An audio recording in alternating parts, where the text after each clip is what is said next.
初雪悄然而至，世界一下子安静下来。小猫趴在温暖的窗边，鼻尖轻轻贴着微凉的玻璃，好奇地望着漫天飘落的雪花。它从未见过这样洁白、轻盈、无声飞舞的小东西，只是安安静静地看着，目光温柔又专注，偶尔轻轻歪头，眼里满是天真。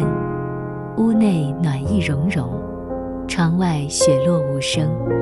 小小的猫咪望着大大的雪世界，不吵不闹。时光慢慢流淌，只剩下满心的安逸与温柔。这一幕，便是冬天最治愈的小美好。